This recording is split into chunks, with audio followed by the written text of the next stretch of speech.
What's going on, everybody? RPG back with some more Predecessor content. Today's video we're doing something a little different. We got our jungle tier list. Remember, this is my tier list.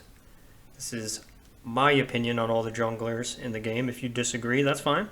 Let me know in the comments. On our tiers here, we got God tier, top tier, mid tier, low tier, and the shits all the way at the bottom. That's where everyone is right now. That's just so I can separate them from the main cast. So, let's get right into it. Let's start out with Mr. Steel, aka Donald Trump, aka Orange Man Bad, aka the best character in the game. We're going to go ahead and drop him in the God tier. So, Steel, everybody knows, he's a tank. He could be used solo lane, support, or jungle, and he's actually a phenomenal jungler. When you have the ability to absorb damage as a huge tank like Steel, and you have 3 stuns. Every single one of your abilities is a stun, one of which is a engage or disengage. The other one is straight up shield bash. The third one is an AoE stun as his ultimate that can hit multiple targets. Then you got his shield wall. You throw it up and it blocks projectiles. The dude is insane. In my opinion, he's the best character in the game. That's what lands him in the God tier in the jungle. Let's go ahead and move on. Who are we going to grab next? Oh, let's go with Countess, and I'm going to drop her right here in a low tier. Some of you might be upset about that, but I'll explain why. Countess, you could build her full damage, and she's got huge burst potential. She could pop out and absolutely blow up a squishy target and disappear into the wilderness like nothing happened. That's cool. She's pretty good at pump stomping. But she doesn't really have a lot of survivability. I know she's got a little bit of lifesteal, but her movement is no good. She's got that one little teleport, and it leaves a shadow clone where she was, and she teleports right back to it. That's the reason why I have her in low tier. Also because she is much better in mid or solo lane, in my opinion, obviously, than in the jungle. Outside of huge bursts and gank potential, she doesn't really have any stuns. She doesn't really have any movement, and that's why I have her in low tier. Next up, we'll grab everybody's favorite, Mr. Greystone here. And Greystone's going to land in the top tier, especially right now. He is incredible in the current version of the game, in this latest patch. You can build him tanky. You could build him bruiser. You could build him straight up fighter with huge damage. You can build him any way you want. He's got an AoE. He's got a slow. He doesn't have any stuns, but he does have a slow, which kind of helps with his ganks. He's got his leap. That could be used as an engage or a disengage. He's got his ultimate, so he has 2 lives. God forbid you put Phoenix on him and he's got 3 lives. The dude's an absolute juggernaut. That's what lands Greystone in the top tier. Moving on. Who should we go with next? Let's grab Fang Ma. I'm going to put Fang Ma in mid-tier. And he could be played like any of the other assassins, where you just dive the back line, assassinate the squishies, usually the Kari, and then you get the hell out of there. But I think Fang Ma is a little different. You could play him bruiser, and it actually still works. That's actually my favorite way to play Fang Ma, is build him bruiser. So the versatility of being able to use him as an assassin or a bruiser kind of puts him in the mid tier for me instead of low tier. His ultimate is, it's hit or miss. They have to be in execute range. It's not the best in team fights unless it's at the end of the team fight and the entire enemy team is super low. He has his dash to engage or disengage. He's got his shield that gives him a little speed boost. And he has his hamstring that slows. He doesn't have any stuns, which is kind of a big thing for me. As a jungler, I want to be able to stun the enemy. So whatever lane I'm ganking, the laner can help me out while I'm stunning, the person that we're trying to gank. He doesn't have a stun. He's got some slows. He's decent. It lands him in the mid tier. Not too bad, not the best. Let's move on. Who do we have next? Let's go with big boy Richter. We're going top tier. I wanted to put him in God tier, but he doesn't have the movement that Steel has. He's got the same, I would say the same amount of survivability as Steel. He's got his little AoE Electrocute. If you combine that with Fire Blossom in the jungle, he could clear jungle camps super quick. And when you're going to gank a lane, let's just say it's duo, for example. If you land a hook on their carry and your duo is there, your carry and your support are there, you land that hook, you land your ult, you land your silence, with your carry helping out, there's no way that their carry is getting away. Basically, if you land your hook as a jungler with Rick, you're getting the kill. And that's what I think puts him in top tier. Moving on, who do we have? Let's go with Grucky Boy. Grux. Prior to the latest patch, Gruk would be staying in the shits, but he got a little buff. He got a little boost. So I'm going to put him right up here in the mid tier. Surprise, surprise. Grux, welcome to the mid tier. He's got a small dash, which has a knock-up on it, which is always nice.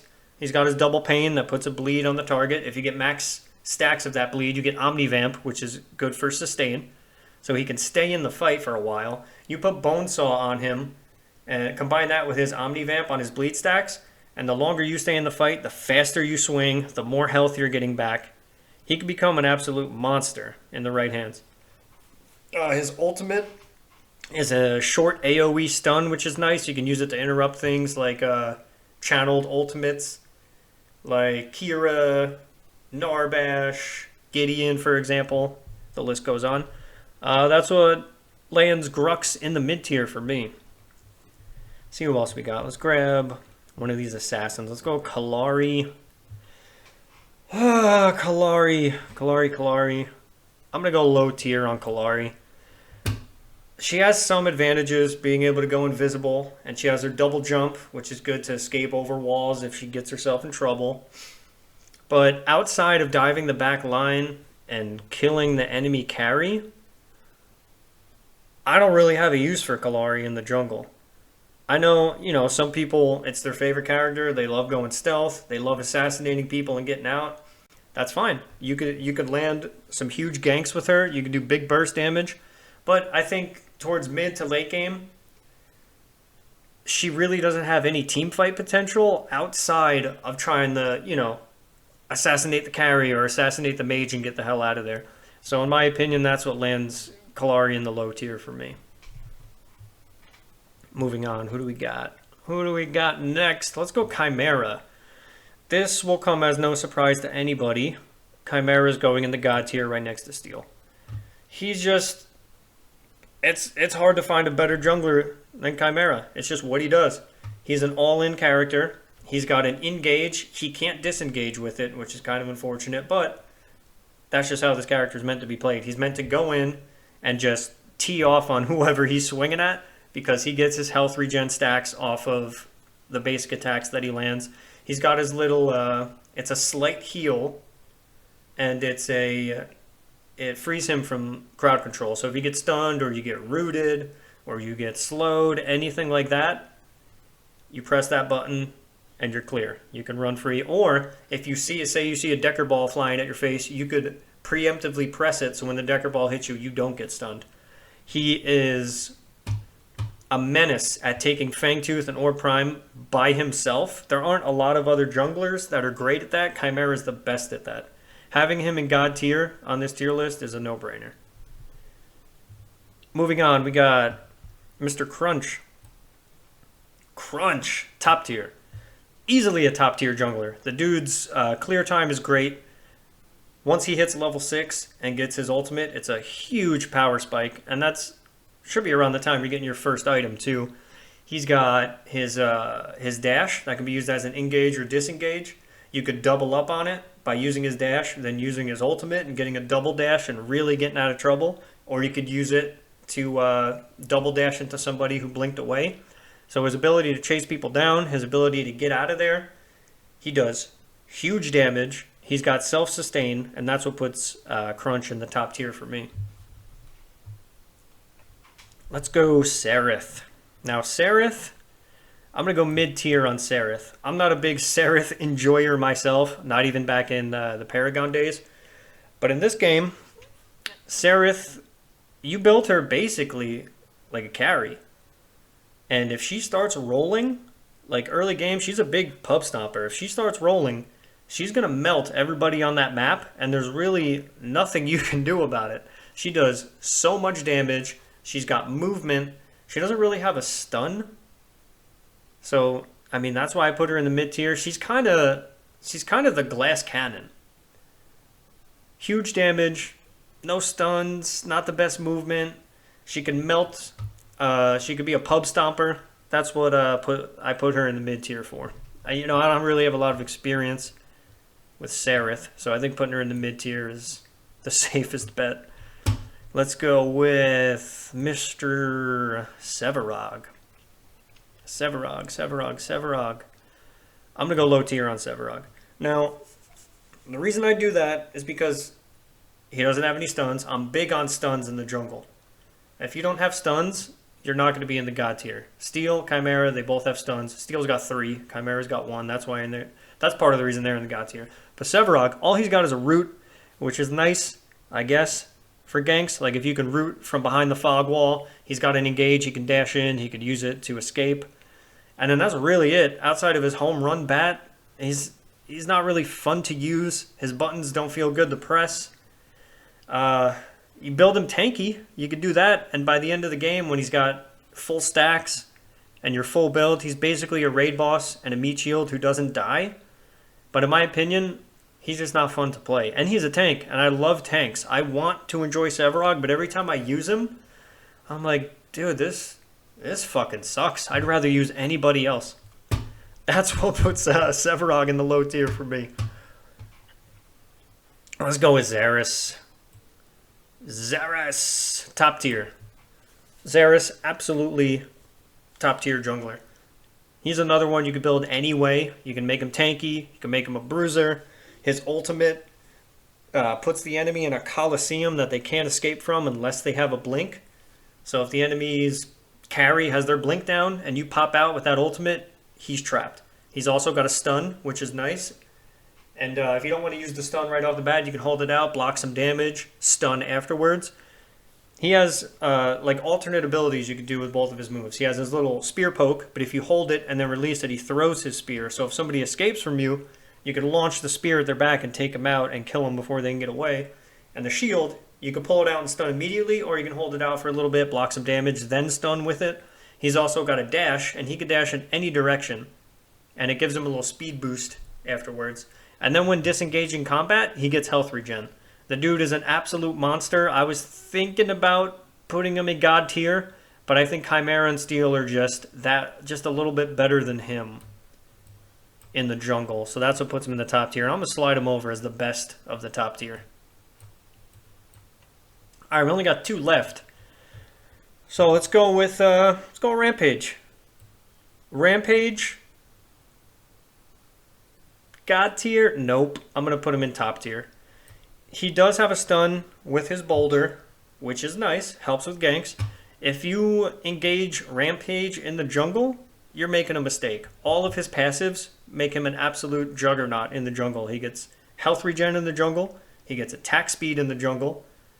His boulder is a great stun. His ground pound is a slow. He's got his jump to engage or disengage, which is nice.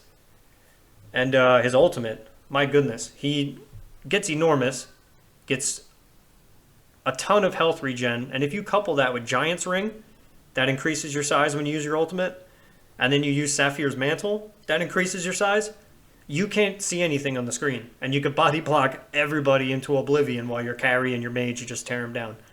This, for me, is why Rampage is in the top tier as a jungler. Now, we have Shinbi. The grand finale.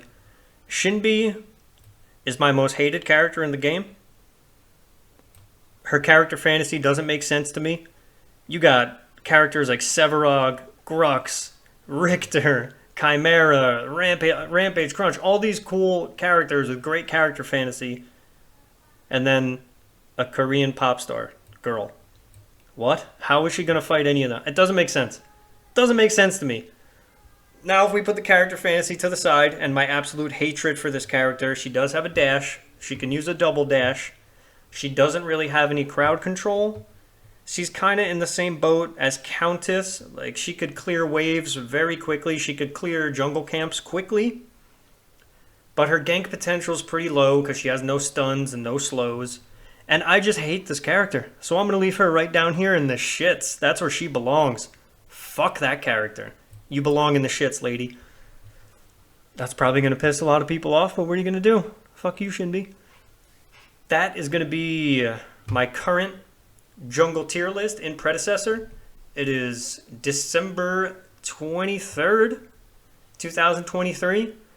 With the next patch, I'm probably going to come out with another jungle tier list, and we'll see if there's any movement. In any case, thanks for tuning in. Thanks for watching. I'll catch you guys on the next one.